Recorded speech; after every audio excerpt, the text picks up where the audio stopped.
Всех приветствую на своем канале. Сегодня у нас будет обзор одной довольно популярной модели от DeLonghi. И как вы уже успели заметить, это Dedica EC680.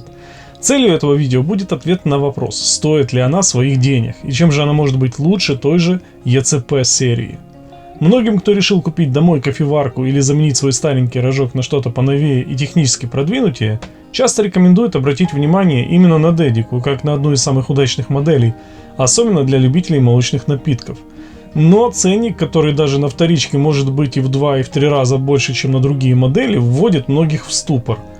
Новая Dedica на официальном сайте стоит практически $350, а новая ECP на момент ее продажи стоила $160.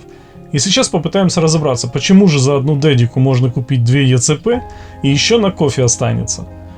В этом видео я постараюсь рассказать о ее технической составляющей, об некоторых особенностях, показать, что у нее внутри, расскажу о том, что не понравилось, и поделюсь тем, что бы хотелось в нее добавить, чтобы она все-таки стала одной из лучших домашних рожков.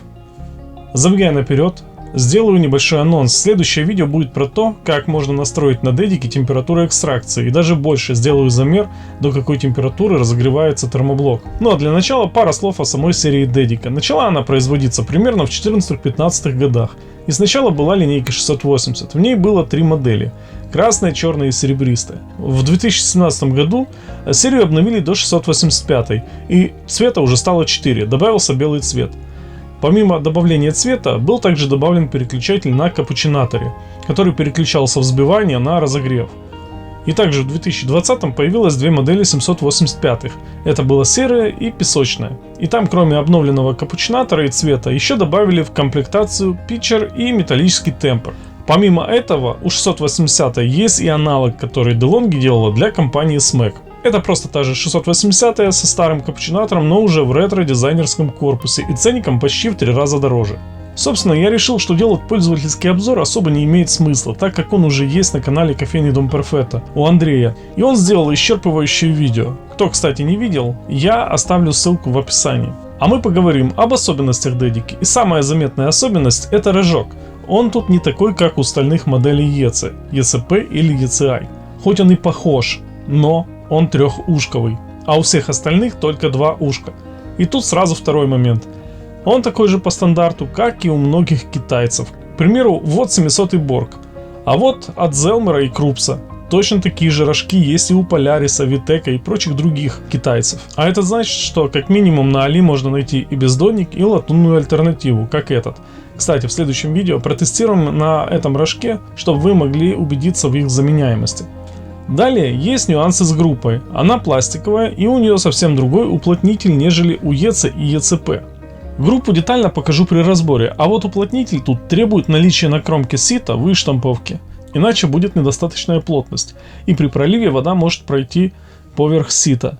Вот старое сито от аппарата еще серии Bar. Тут выштамповки нету, и при плотной трамбовке вода сочится поверх рожка. Следующая особенность — это возможность управления некоторыми параметрами. Такого не найти ни в старых EC, ни в более современных ECP и ECI. Более подробно об этом я расскажу в следующем видео, а пока скажу, что производитель заложил возможность выбора температуры экстракции. Правда, выбор среди 3 вариантов, и нигде не указано, что это за температура. Но я сделаю замеры, и мы увидим, что там меняется, если меняется. Также среди изменяемых параметров можно выбрать жесткость воды, чтобы кофеварка напоминала о декальцинации, и можно настроить время автоотключения. Как по мне, то звучит уже неплохо, чтобы у DeLonghi в бытовом рожке можно было бы что-то там настроить. Двигаясь дальше, переходим к начинке, потому что именно она отличает аппарат от остальных DeLonghi. Сперва пару слов о корпусе. Он тут не металлический, как заявляет производитель, а скорее декорирован металлом, а слово у него все-таки пластиковое и обернуто в металл. Этот металл тонкий и легко деформируется, так что с ним нужно быть максимум аккуратным. Он также легко покрывается царапинами. Точно по такому же принципу сделан корпус и у ECI. А вот у ECP в корпусе только пластик. Крышка тут имеет пластиковую окантовку, она тоже легко покрывается царапинками, а сама платформа металл, у которой предусмотрено даже подключение заземления. Вся начинка здесь располагается в таком съемном корпусе. Чтобы до чего-нибудь добраться, нужно вытаскивать всю эту конструкцию целиком. Первое, что мне тут понравилось, это исполнение электронной платы. Изготовлена она просто отлично. Пайка ровная, ничего не перекошено, имеется радиатор для отвода тепла и по качеству точно так, как у Saia Canino. За это очень жирный плюс. Далее помпа. Она тут стандартная улька EP5, но шток тут полностью металл, а не как у ECP и ECI. Да и у большинства из моделей EC там стоит полупластик, а это уже качественное отличие. Сидит помпа в вибропоглощающем чехле. Это снижает передачу вибраций и шума на корпус, в отличие от той же ECP, у которой, как и в старых EC, помпу держат два простых ушка. И то, что чашки от вибраций могут гулять по поддону, это частая ситуация на ECP и EC.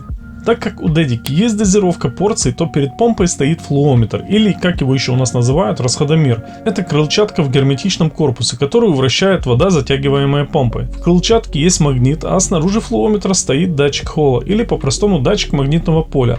Кстати, у дедики этот датчик имеет влагоизоляцию, чего я не встречал у большинства других аппаратов, и китайцев, и не только. Собственно, контроллер дедики считывает обороты крыльчатки по импульсу магнитного поля и запоминает, сколько нужно оборотов крыльчатки для заданного объема порции. Этот принцип универсален, и его применяет большинство производителей. Есть некоторые исключения, типа как старые Bosch или Brielle, у которых дозировка делается по таймеру. Самое главное отличие дедики от большинства остальных аппаратов DeLonghi — это то, что вместо привычного бойлера здесь применен термоблок. Но не такой старый из двух половинок, а новый спиральный. Или, как его еще называют за рубежом, термокойл, что в переводе означает термозмеевик. И уже давно прогрессивный мир делает аппараты с применением термокойла. Даже недорогие китайцы на нем собраны. Но DeLonghi, как и Seiko, почему-то обходят эту тему стороной. При этом, что у DeLonghi, что у Seiko есть опыт применения термокойла. Но почему-то мейнстримом это не стало. А ведь он имеет ряд преимуществ, особенно в случае с бойлером из нержавейки. Например, в таком термокойле гораздо проще контролировать температуру при проливе, особенно при мощности в 1,3 кВт. Нет уплотнителей и стыков, что снижает риск протечки. А самое большое преимущество — это возможность генерировать хороший сухой пар в больших количествах, и даже некоторые производители просюмерок для пара ставят именно отдельный небольшой термокойл, и что дает им большой выигрыш. Как я говорил, уже давно эти термокойлы применяют даже китайцы, но не всегда грамотно. Вот у дедики для контроля нагрева применяется электронный датчик. Это позволяет минимизировать задержки до полуградуса и не допускать заметной просадки температуры. А для примера в Борке 700 на подобном термокойле стоят обычные механические термостаты, у которых температура падения до 10 градусов, после чего они начинают снова включать нагрев. Но это непозволительно много для проточного нагревателя.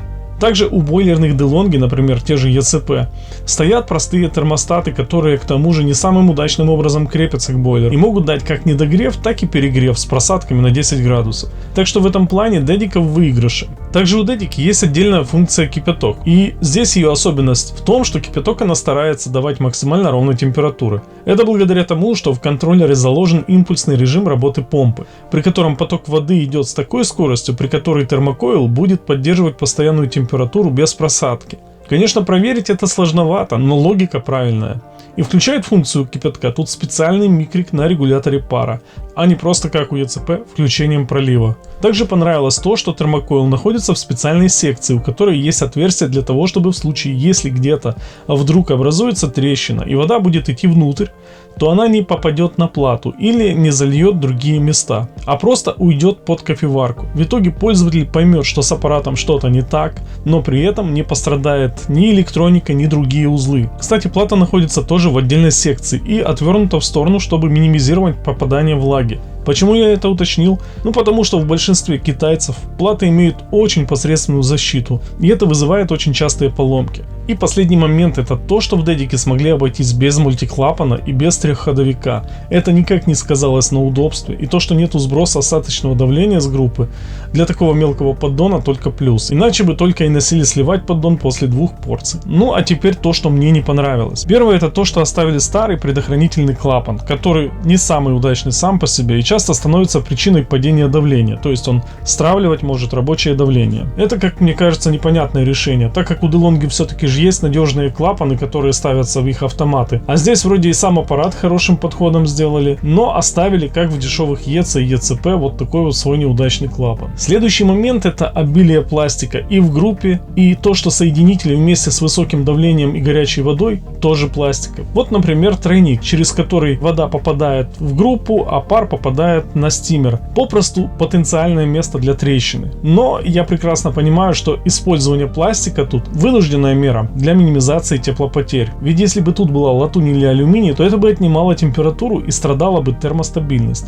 Но в таком случае можно было бы разместить этот термокойл прямо на группе, что нагревало бы алюминиевую группу, как в некоторых бревилях на американском рынке. Далее сюда входит рожок и группа. Казалось бы, что наличие рожка, который легко заменить на китайский аналог, это хорошо, но как по мне проблема в том, что у трехушковых рожков небольшой запас хода в группе, а это не дает возможности при износе уплотнителя или направляющих сильнее затянуть рожок и сделать необходимую плотность прилегания. Также направляющие полностью пластиковые. Если посмотреть на них, снаружи уже видны следы от того, что при попытке вставить рожок их потерли. А вот из внутренней стороны они также постепенно стираются. Кстати, у Бриэлей с этим тоже большая проблема. Там пластик более мягкий, и бывало так, что при установке в разогретую группу криво поставленного рожка можно было деформировать эти направляющие. И до свидания, кофеварка. Здесь пластик более твердый, но трение все-таки свое дело делает, и в какой-то момент может быть так, что они немножечко сотрутся, и уплотнитель группы немножечко усядется, и вода уже при проливе пойдет поверх рожка. Кто-то скажет, что, мол, в ЕЦП и в ЕЦ есть пластиковые накладки, которые тоже стираются, но там два ушка и направляющие длиннее, и это дает возможность затянуть рожок сильнее и продлить жизнь аппарату. Поэтому я считаю, что 3 ушка здесь дают только минус. Наверное, это все, что мне не понравилось из критичного. Остальное это уже можно сказать придирки и хотелки, о которых я расскажу в конце. Я думаю, что из всего рассказанного уже стало более понятнее, почему на Dedico такой ценник. Тут сыграло то, что DeLonghi все же продемонстрировала достойное качество исполнения, хорошую надежность, низкий уровень брака, стильный дизайн и самое главное, технологический скачок в конструктивном плане. Почему скачок? Потому что ни для кого не секрет, что долгое время DeLonghi не развивалась в секторе бытовых рожков, и начиная с конца 90-х и еще старой серии Bar, ничего не изменилось и по сей день в EC и ECI. Это все те же клоны по начинке, тот же бойлер, группа и клапан. Изменения были только в мелочах, а принципиально все оставалось таким же. Даже на их фоне китайцы смотрелись привлекательнее, пусть даже не качественнее, но привлекательнее. У Крупса были на термокоиле с дозировкой порции еще в начале нулевых, а у Zelmer так вообще кофеварки с дисплеем и возможностью менять параметры. А тут еще и Борки заявили о себе как о конкуренте, да и стильные корпуса делали все-таки. И все активно заявляли, что мы делаем полуавтоматы с дозировками, параметрами, комплектуем питчерами и темперами. А что в это время DeLonghi? Они просто продолжали штамповать одно и то же в разных корпусах, и скажу, не всегда даже красивых. Их покупали, больше из-за того, что это все-таки DeLonghi и какой-то знак качества. Но рынок начинали отвоевывать китайцы, и тут появляется Dedico, то, что ждали уже давно. Она стильная, продвинутая, быстрая по нагреву и дает много пара, и нереально удобно пользоваться. Но если посмотреть на ECP и тот же ECI, и не брать в учет дизайн корпуса, то они смогут приготовить кофе с лучайзером, не особо отличимый от Dedico, и пар дадут как минимум на 2 порции молочных напитков, пусть и с донагревом. Так стоит ли переплачивать за Dedico цену 2 ECP? Из практической стороны я бы сказал, что нет.